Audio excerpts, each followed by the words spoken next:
The grand chamber of the Interspecies Council was a study in calculated neutrality. The walls were hewn from the pale, luminescent stone of Cygnus X1, absorbing sound and casting a soft, pearlescent glow that was supposedly calming to the nervous systems of all 7 recognized sentient species. A vast, circular floor of polished obsidian reflected the vaulted ceiling, where a holographic star field mimicked the galactic core in real time. Tiers of delegate pods, each customized for the unique physiology of its occupant, rose in a gentle spiral toward the speaker's rostrum. It was a place designed for reason, for logic, for the careful, methodical construction of a peaceful future.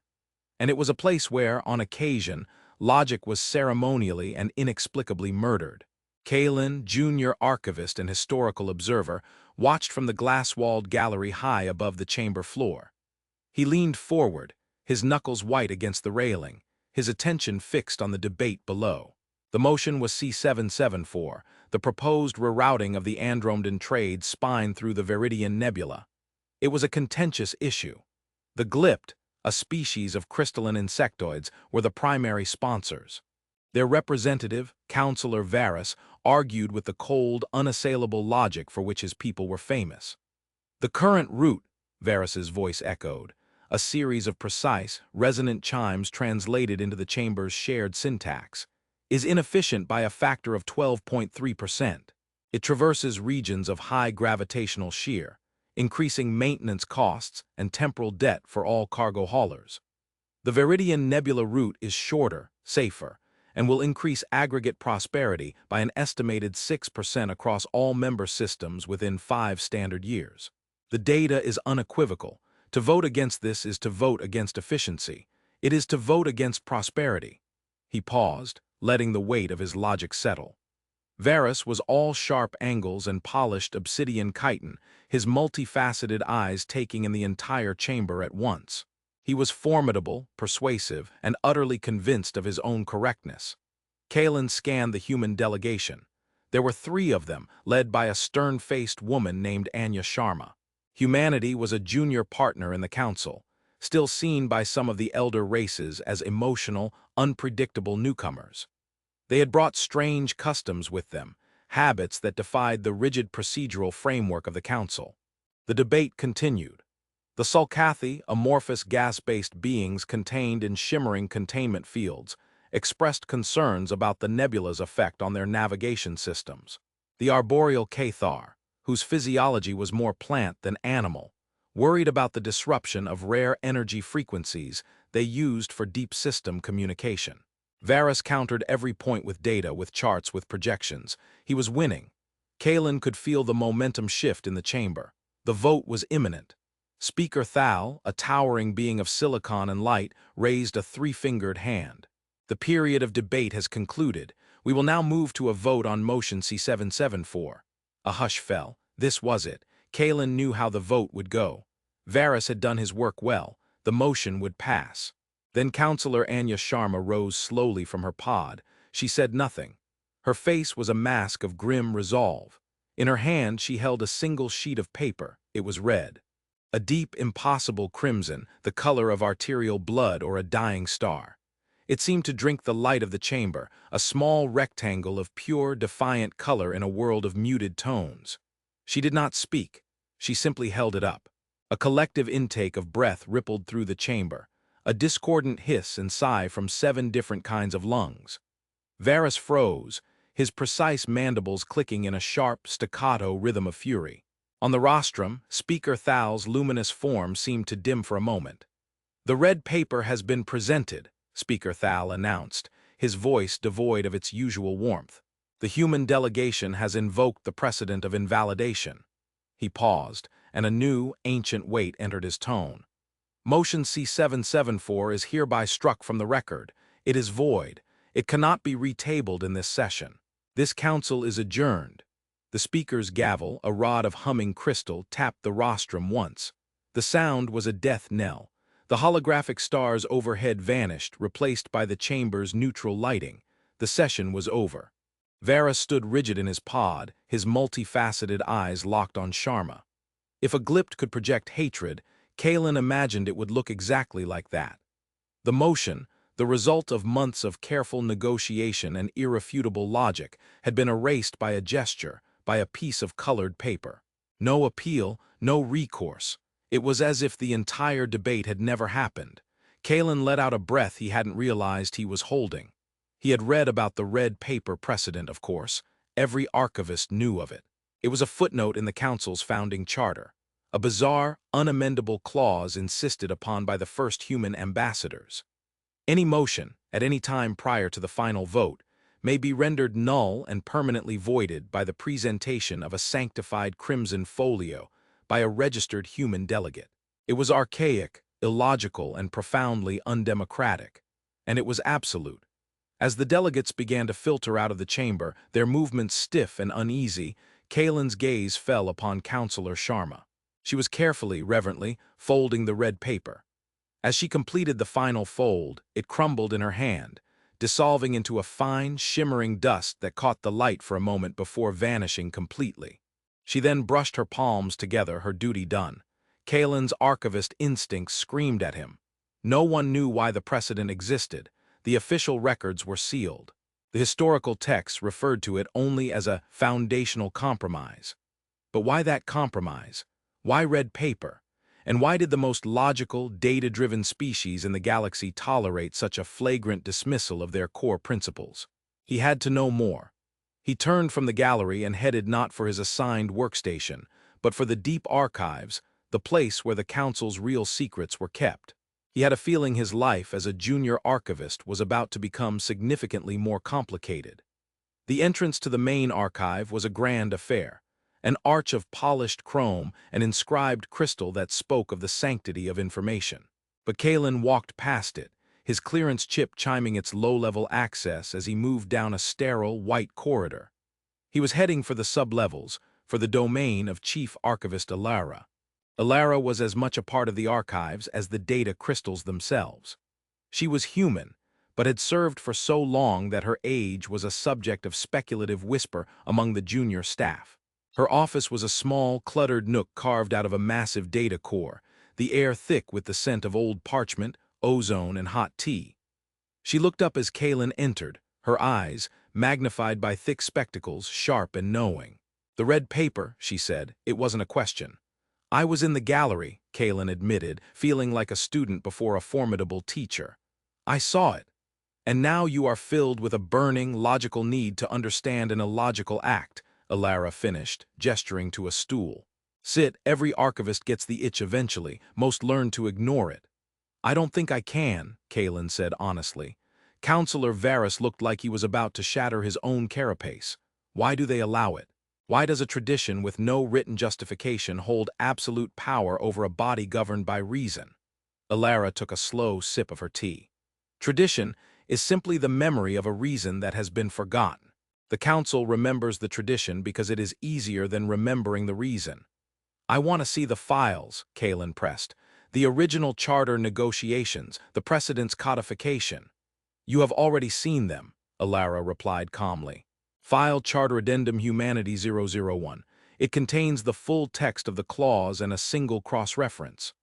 "To the Tri-Archive Cataclysm," Kalen said, his voice dropping. "And that file is sealed by a speaker's edict.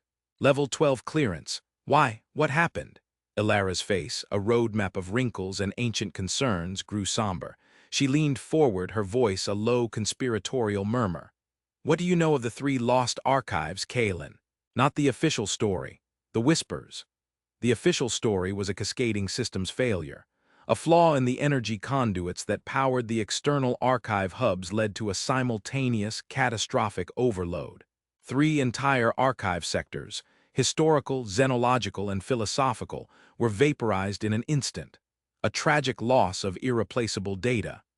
"The whispers say it wasn't an overload," Kalen said, choosing his words carefully. "They say the hubs weren't destroyed. They say they were erased." Illara nodded slowly. "A fine distinction, but a critical one. Destroyed implies wreckage, debris, residual energy. There was nothing. One moment 3 massive orbital structures existed. The next there was only empty space. No radiation, no shrapnel, not even the echo of their gravitational fields remained." The official inquiry found the space where they had been to be the most perfect vacuum ever measured, a scar of absolute nothing. A cold dread trickled down Kalen's spine. This was more than a cover-up of faulty engineering. "When did this happen?" he asked. 120 standard years ago, Alara said. The same day the council convened a special session to debate the abolition of the red paper precedent. The motion was brought by Varus's great predecessor, Councilor Jecht. He called it an affront to universal reason. Kalen stared at her, the pieces clicking together into a terrifying mosaic. The debate, did they vote? They never got the chance. The human delegate of that era was delayed by a solar flare. Jecht, in his logical arrogance, refused to postpone. He insisted on proceeding. The debate began at 1300 hours. At 1327, as Jecht was outlining his second point of argument, all contact with the three archives was lost. The office was silent save for the hum of the data core. Kalen felt a profound, primal fear creeping in, something that had nothing to do with council politics or historical records. This was the fear of the unknown, of a power that could erase matter and memory from the universe. "The precedent," Kalen whispered, "it's not a political tool, it's a safety measure." "Now you are beginning to understand," Alara said, her eyes grim. "The red paper is not a veto, it is a termination switch. A way to stop a line of inquiry before it leads, somewhere we must not go." Jecht's mistake was not just political arrogance, it was philosophical arrogance. He tried to apply logic to something that operates outside of it. "What is it?" Kalen asked. "What is this thing?" Alara leaned back, her expression one of deep, abiding weariness. "That, Kalen, is the question that must never be answered. To even formalize the question is to begin the process. That is the danger. The red paper exists so that we never have to ask." But Kalen knew it was too late. He had already asked, and in the main chamber he knew Councilor Varus, simmering with logical fury, was asking the same question. And unlike Kalen, Varus would not be satisfied with warnings and whispers. He would demand data. He would demand proof. And he would tear the galaxy apart to get it. Over the next few days, the council was a hornet's nest of political maneuvering. Varus, far from being cowed, was galvanized. He met with delegates from the other non-human species, his chittering speech translated in hushed, urgent tones. Kalen saw him cornering the Sulcathi representative in the grand corridor, his crystalline form shimmering with indignation. "It is an instrument of tyranny," Varus's translated voice echoed faintly down the hall. "Humanity holds a unilateral, unchallengeable power of negation over this entire body. They offer no justification, no explanation. They merely present a colored folio, and the collective will of the council is rendered impotent. How is this different from dictatorship?" The argument was powerful because it was true. Kalen, monitoring the internal comms traffic from his station, saw Varus's message gaining traction. The Cathar, the Sulcathi, even the stoic silicon life forms of the speaker's own race, were beginning to murmur in agreement. The red paper precedent, for a century a dormant curiosity, was now seen as a threat to the council's integrity. Kalen knew he was in a race against time. He retreated to the archives, but the official channels were a dead end. Every search for the tri-archive cataclysm, or the precedent of invalidation, led back to the same sealed files. He needed another way in. He found it not in the digital records, but in the physical ones. Alara, seeing his obsessive drive, had given him a keycard. Not a digital key, but a sliver of magnetized metal, an antique. "There are places the digital eye cannot see," she had told him. "Old habits. Old fears." The key led him to a sub-basement, a place long since decommissioned. The air was stale and cold, tasting of dust and decay. Here, records were not stored on crystals, but on primitive microfilm, on paper, on sheets of hammered alloy. This was the pre-council archive, the repository of records from before the 7 species had unified. He was looking for humanity's first interstellar logs. He spent hours hunched over a flickering reader, spooling through the logs of the Wanderer, one of the first human colony ships to push beyond the Sol system. The entries were mundane at first: stellar cartography, resource surveys, crew reports. But then he found it. A series of corrupted entries, logged by a science officer named Eva Rostova. The ship had been cataloging a seemingly empty region of space designated RN434. Log entry 743, anomaly detected. A pattern in the cosmic microwave background. Not natural, it's structured. Almost linguistic, running decryption algorithms. The pattern is complex, recursive. It feels like we're reading a sentence that is reading us back. Log entry 745. We've established a rudimentary interface. It doesn't communicate with sound or light but with pure information. It calls itself, there's no direct translation. The closest concept is the codex. It describes itself as a system of logic, a living, sentient rule set that underpins a pocket of localized reality. Captain says we're on the verge of the greatest discovery in human history. I'm not so sure. There's a coldness to it, a terrible, perfect emptiness. Log entry 746. We made a mistake. We asked it a paradoxical question as a test of its processing power.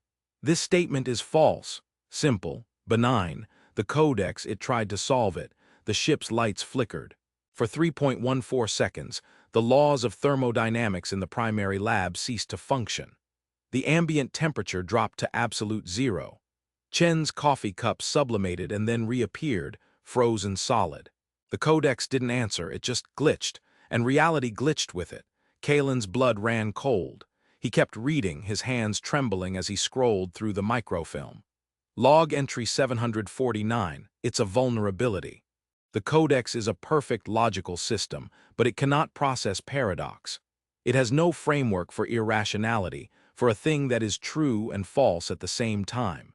Introducing a paradox doesn't just confuse it.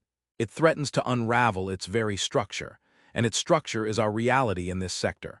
We've established a protocol, a terminating symbol, a concept so alien to its system that it forces an immediate disengagement. A null state. We've encoded it into a physical medium, something it can't parse as pure information. A folio infused with complex organic dyes derived from the native flora of our first colony, a plant that evolved in the presence of a localized quantum anomaly. The dyes have a unique quantum signature. When presented to the codex's interface, it severs the connection. Log entry 750. We have left the RN434 sector. We're calling the folio our red paper, a symbol of a line of inquiry that must never be pursued. We're taking this knowledge with us to the stars. A warning. Some things are not meant to be understood. Some systems are so foundational that to question them is to risk everything. Kalen sat back, his mind reeling. It wasn't a tradition. It was a treaty, a non-aggression pact with a non-biological, reality-shaping intelligence. The council chamber, the pinnacle of interspecies reason and debate, was built on a foundation of pure, terrifying cosmic horror. The red paper wasn't a human power play. It was humanity's burden, a terrible secret they carried on behalf of a galaxy that had no idea what slept just beneath the surface of its own logic. And Councilor Jecht, 120 years ago, hadn't just been debating a procedural rule. He had been constructing a logical argument about the rule. He was analyzing the unanalyzable. He was building a paradox, not in a simple sentence, but in the formal, structured logic of council debate. He had pointed the full, awesome power of the council's reason directly at the one thing in the universe that could be broken by it. The tri-archive cataclysm wasn't an attack. It was a system crash. The archives, being the most complex repositories of structured information and logic in the system, were the first things to go when the underlying operating system of reality blue-screened. A chime from his wrist calm startled him from his stupor. It was a priority alert from the council administrative network. A new motion had been tabled. He read the text, his heart sinking into a pit of icy dread. Motion C801. Sponsored by Councilor Varus of the Glypt Hegemony. A motion to conduct a full, formal, and binding investigation into the origins, nature, and justification of the precedent of invalidation, also known as the red paper precedent. This investigation will be granted absolute authority to unseal any and all relevant records. The findings shall be presented to the full council for a final, binding vote on the precedent's abolition. The debate was scheduled for the next day. Varus wasn't just challenging the rule anymore. He was making the challenge itself the motion. He had weaponized the very act of inquiry. Kalen ran. He sprinted through the dusty corridors, his antique keycard clutched in his hand. He had to get to Alara. He had to get to Councilor Sharma. He had to make them understand. He wasn't just trying to save a political tradition. He was trying to stop the council from logically debating itself out of existence. Alara's office was dark. A cold cup of tea sat on her desk. She was gone. Kalen's panic spiked until he saw a small, folded note tucked under the cup. Her handwriting was a shaky scrawl. Councilor Sharma's chambers. She needs the last of the folios. They are kept where memory is born and forgotten. Sublevel 9. Cryo-archive. Go, the cryo-archive, a place Kalen had only read about. It was where the council stored the biological samples of its founders, a genetic library of last resort. It was a place of memory, a place of origins. He raced toward the lift, his mind a whirlwind of terror and revelation. The chamber was more tense than Kalen had ever seen it. Every delegate was in their pod. The public galleries were packed. The topic of Varys's motion had spread like wildfire. This was more than a political debate. It was a constitutional crisis, a showdown between ancient tradition and modern reason. Varys stood in the center of the floor, his obsidian form seeming to command the space. He began his address, his translated voice calm and measured, but with an undercurrent of triumphant steel. Esteemed colleagues, Speaker Thal, for over 2 centuries this council has operated under a shadow, a procedural anomaly that violates the very principles of equality and reason upon which this body was founded. I speak, of course, of the red paper precedent, an instrument of human authority used to silence debate and nullify the collective will. Today, I do not propose we abolish it without thought. That would be rash. Instead, I propose that we do what we, as a council of rational beings, are meant to do. We investigate, we analyze, we understand. He gestured around the chamber. We are beings of logic. Our civilizations are built on the premise that what is true can be known. To accept a rule that forbids inquiry is to accept ignorance. It is to bow to superstition. My motion, C801, is not an attack. It is a declaration of our most fundamental principle, that the light of reason can and must be shown into every dark corner. His speech was brilliant. It was persuasive. It was, Kalen knew with sickening certainty, lethally dangerous. He looked toward the human delegation. Anya Sharma was there, her face pale. Beside her pod stood Alara, her expression grim. They had one of the red folios, Kalen knew, but what good would it do? Varys's motion was to investigate the folio itself. To use it would be to prove his point that it was an arbitrary power used to stifle inquiry. But not to use it, the debate began, but the outcome was already clear. One by one, the delegates of the Cathar, the Sulcathi, and others rose to support Varys's motion. They spoke of transparency, of equality, of the primacy of logic. They were all reasonable. They were all logical. And they were all loading a gun and pointing it at the heart of reality. Kalen, watching from the gallery, felt a wave of utter helplessness. He had the truth, the fragmented log from a forgotten ship, but who would believe it? It was a ghost story, a piece of ancient human superstition. He could see the scenario playing out. He would present his findings, and Varys would incorporate them into the investigation as Exhibit A of humanity's mythological justifications. The final speaker before the vote was to be Councilor Sharma. She rose, her hands trembling slightly. Kalen saw her glance at the red paper she held, its crimson hue a stark warning. She opened her mouth to speak, but her voice was hesitant, her conviction shaken by the overwhelming tide of logic against her. It was in that moment that Kalen knew he had to act. Protocol, rules, his career, none of it mattered. With a surge of adrenaline, he vaulted over the gallery railing. It was a 12-foot drop to the tier below, and he landed badly, a sharp pain shooting up his ankle. He ignored it, scrambling to his feet and half limping, half running down the tiered steps toward the chamber floor. Shouts of alarm rose from the delegates. Security drones, sleek silver spheres, detached from the ceiling and converged on him, emitting sharp, prohibitive warnings. "Stop this debate," Kalen screamed, his voice raw. "You don't understand what you're doing." Varys turned, his multifaceted eyes fixing on Kalen with cold fury. "Remove this hysterical archivist. The decorum of this chamber will be maintained." The drones were almost upon him. He had seconds. He couldn't explain the complex cosmology, the history, the nature of the codex. He needed a demonstration, a proof of concept. He channeled the words of science officer Eva Rostova, the desperate plea from a centuries-old log. He stopped, planted his feet, and bellowed the paradoxical question, the one that had made reality flicker aboard the Wanderer. "I ask the council to consider this logical premise," he yelled, his voice echoing in the suddenly silent chamber. "If a statement can only be true if it is false, what is the nature of its existence?" For a second, nothing happened. Varus made a chittering sound of contemptuous dismissal. "Primitive sophistry. Security, remove him." Then the lights in the grand chamber flickered once, twice. The air grew cold, a sudden, unnatural chill that had nothing to do with the life support systems. A low hum began to emanate from the very walls, a deep, resonant frequency that vibrated in Kalen's bones. On the delegates' console screens, the ordered lines of text and data dissolved into cascading, nonsensical symbols, patterns that seemed to twist and writhe as if alive.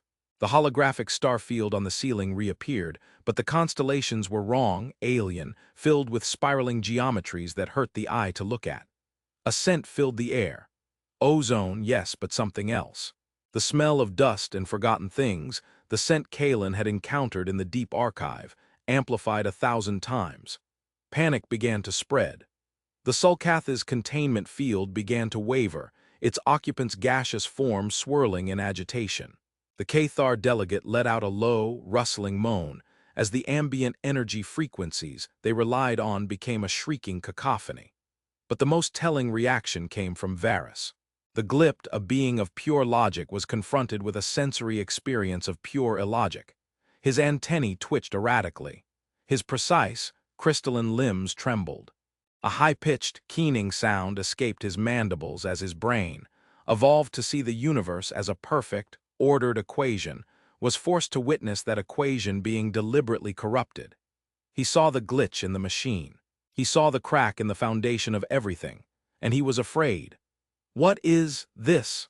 Varus chimed, his voice losing its perfect syntactical translation, breaking into fragments of raw glypt expression. "It's the reason," Kalen shouted over the growing hum. "It's the safety protocol. You are debating the lock while the monster is pushing on the door." All eyes turned to Councilor Sharma. Her hesitation was gone, replaced by a cold, hard certainty. She had seen the proof. In her hand, the red paper seemed to glow, its crimson color a point of stability in a dissolving world. With a firm, deliberate motion, she held it high. The effect was instantaneous. The humming stopped. The cold in the air vanished, replaced by the chamber's neutral, regulated temperature. The alien constellations on the ceiling blinked out, and the consoles returned to normal, displaying the text of Varus's motion. The scent of ozone and dust faded. Silence. A profound, ringing silence filled the grand chamber. Every delegate from every species stared at the spot where Anya Sharma held the now crumbling paper. They had not merely been told of the danger, they had felt it. They had looked, for a terrifying moment, into the abyss of unreason. The red paper dissolved into dust in Sharma's hand, its duty done. Varus stood frozen for a long moment. His multifaceted eyes swiveled from the dust that was once the folio, to Kalen, and finally to the speaker's rostrum. His logical mind was processing, recontextualizing everything he thought he knew. He had sought the light of reason and had instead been shown an infinite, devouring darkness that reason itself provoked. Slowly, deliberately, he bowed his head. It was not a gesture of defeat but of understanding, of dreadful, world-altering understanding. "I withdraw motion C801, Varus chimed, his voice quiet, stripped of all its earlier arrogance. "Permanently?" Speaker Thal, his luminous form steady once more, nodded. "The motion is withdrawn. The precedent stands." He looked down at Kalen, who was now being tended to by medics, the security drones hovering uselessly nearby.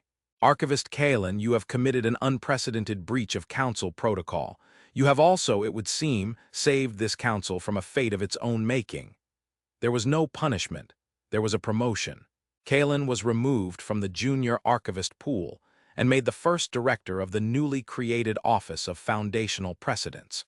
His sole duty was to be the guardian of the secret he had uncovered, to ensure that the memory of the reason was never again forgotten. His office was Ilara's old nook, expanded and granted the highest security clearance. Ilara herself served as his advisor, her weary eyes now holding a glimmer of relief. They were the keepers of the gate, the librarians of a single, terrible truth. Days after the incident, Councilor Varus paid a visit to Kaelin's new office. The towering Glypt had to stoop to enter the small space. He stood silently for a moment, observing the ancient paper texts and the single, flickering microfilm reader. "The log of the ship Wanderer," Varus stated, his multifaceted eyes focused on the machine. "I have requested and been granted access. Your story is corroborated." "Some truths aren't found in data, Councilor," Kaelin said quietly. "That is a difficult concept for my people to accept," Varus replied. "We believe the universe is, at its core, comprehensible. Your codex suggests otherwise. It suggests that existence is a structured argument that can be defeated. Or at least a part of it is," Kaelin corrected. "Humanity stumbled into a hornet's nest and learned the hard way not to poke it with a stick made of paradoxes." Varus extended one of his sharp, crystalline appendages and gently touched a stack of old, leather-bound books. "This tradition, it is not a superstition. It is a shield forged from the one thing the Codex cannot process, the illogical, the arbitrary, the profoundly human."